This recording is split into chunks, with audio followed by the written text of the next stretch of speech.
is it really greener to text somebody and send somebody a letter in the mail, right?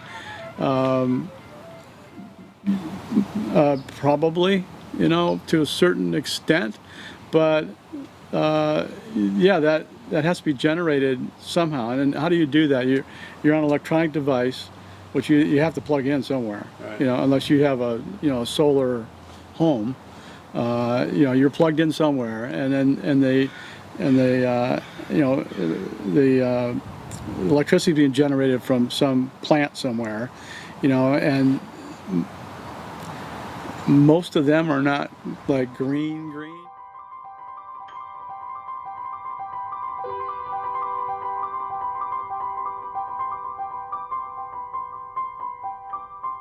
I grew up, I didn't have a cell phone until I was able to work and pay for my bill. And I think now, a kid who's like freaking, I don't know, 6, just asks their dad or mom for a cell phone and they get it. And I think parents enable kids to connect, like, virtually. And now that I'm getting older, I see that it's not, at least for me, not really that healthy, because kids tend to forget the importance of bonding, actually bonding with someone, like physically. You know, because people are so, I guess, how can you say it? Like, kind of into themselves. Technology, you know, I think if there are people that feel that technology isn't environmentally friendly, so then why don't you just create some type of technology that is? I mean, that would be probably the easiest solution, but to be honest with you... Do you have any suggestions? Find a way to turn ocean water into regular water would be one.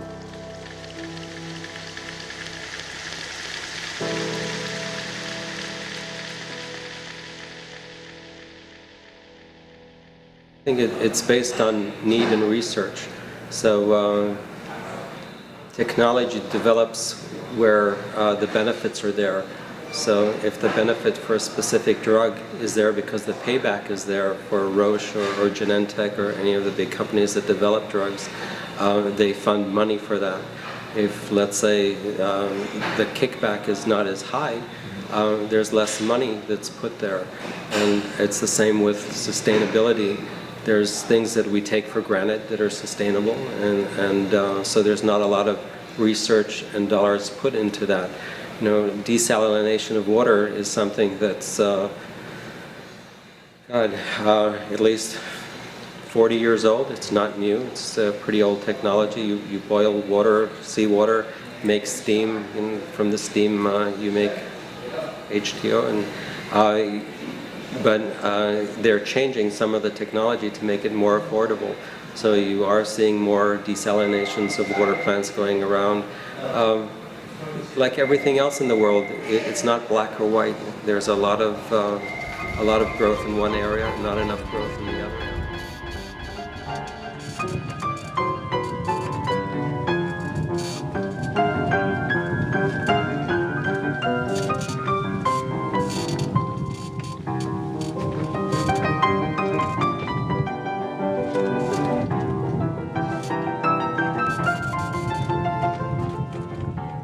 And that's because of us, because of our system.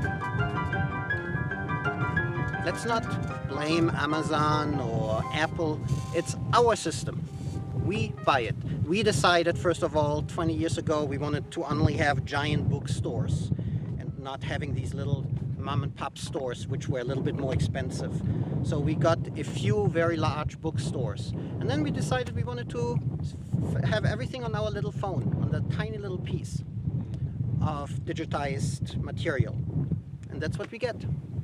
It's called progress. So we used to, 100 years ago, watch movies on giant screens in movie theaters which were holding 5,000 people or 10,000 people. And then we started watching movies in these little movie theaters which only were like a couple of hundred people. And then the movie theaters became even smaller. Sometimes you only have like couple of hundred seats. And then we went to the TV, which is a small living room, a little movie theater, so to speak. And now we are watching our movies on this tiny little screen on our phone. It's progress.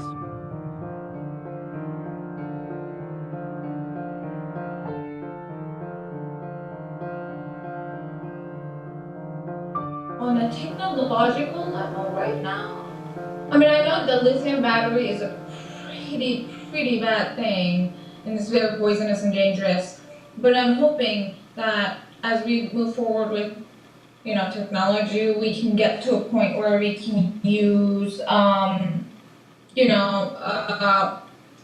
natural resources for power generation, like fuel cells.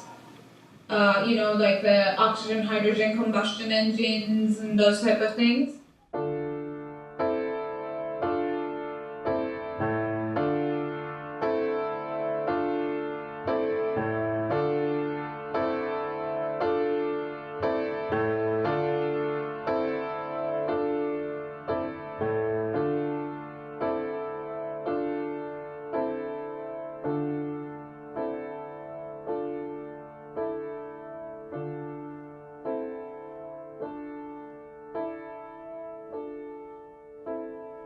Best way to connect, the best transportation for connectivity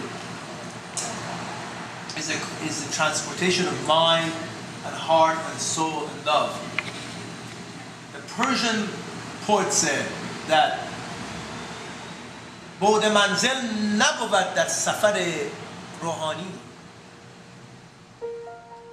Through the realm of spirituality, with its two components of mind and heart, we can connect without really worrying about how we're going to connect, what transportation we're going to use.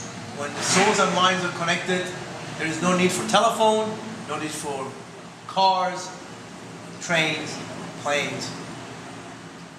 That is the kind of connectivity and connection that I long for, and I think it will serve us well if humanity relies more on spiritual and emotional connectivity with the self, with the loved ones, and so on and so forth. We can eliminate a lot of energy, waste, if we long for spiritual connectivity. I don't need to get on my phone and call my loved one every day, or my buddies, or have information to Yahoo News, or ESPN or CNN. If I can connect to the very spirit of the matter. We don't need to get on our cars and go here and there all the time. There is this need to go to Santa Cruz almost every weekend. Why?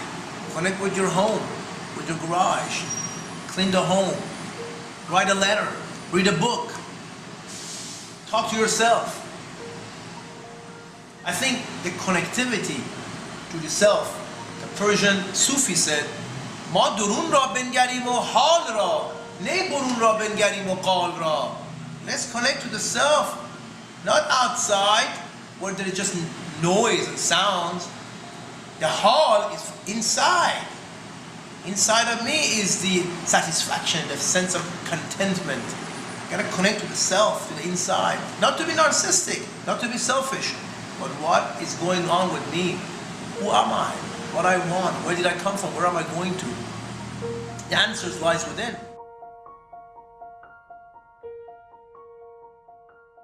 My baby left me, I found a new place to dwell.